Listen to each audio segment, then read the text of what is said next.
जय श्री कृष्ण दोस्तों, ये भगवत गीता का प्रथम श्लोक है जिसमें धृतराष्ट्र कहते हैं धर्म क्षेत्रे कुरुक्षेत्रे समवेतायुस्सव मामका पांडवाश्चैव किम कुर्वत संजय। और इसका हिंदी तात्पर्य है, धृतराष्ट्र ने कहा, हे संजय, धर्म भूमि कुरुक्षेत्र में युद्ध की इच्छा से एकत्र हुए मेरे तथा पांडु के पुत्रों ने क्या किया।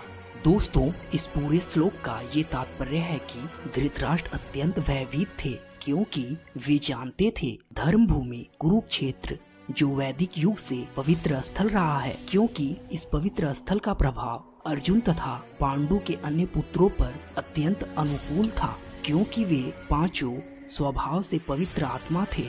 वहीं धृतराष्ट्र के पुत्र इसके विपरीत। दोस्तों, धृतराष्ट्र में अलगाववाद की भावना थी, जैसा कि वे कहते हैं, मामका पांडवाश्चैव, मेरे तथा पांडु के पुत्र, जबकि कौरव तथा पांडव एक ही वंश से संबंधित थे। उन्होंने जानबूझकर अपने पुत्रों को कुरु कहा और पांडु के पुत्रों को वंश के उत्तराधिकार से विलग कर दिया।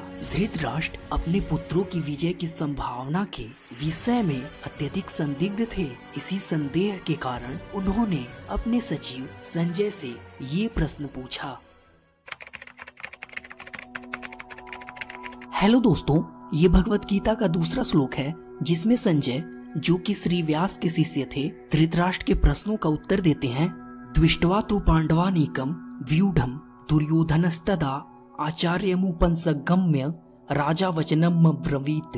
और इसका हिंदी तात्पर्य है, संजय ने कहा, हे राजन, पांडु पुत्रों द्वारा सेना की व्यूह रचना देखकर राजा दुर्योधन अपने गुरु के पास गए और उनसे ये शब्द कहे। दोस्तों, इस दूसरे श्लोक का ये तात्पर्य है कि दुर्योधन पांडवों की व्यूह रचना देखकर भयभीत हो जाता है और अपने गुरु द्रोण, जो कि उसके सेनापति थे, उनके पास जाकर उन्हें सेना के बारे में अवगत कराता है।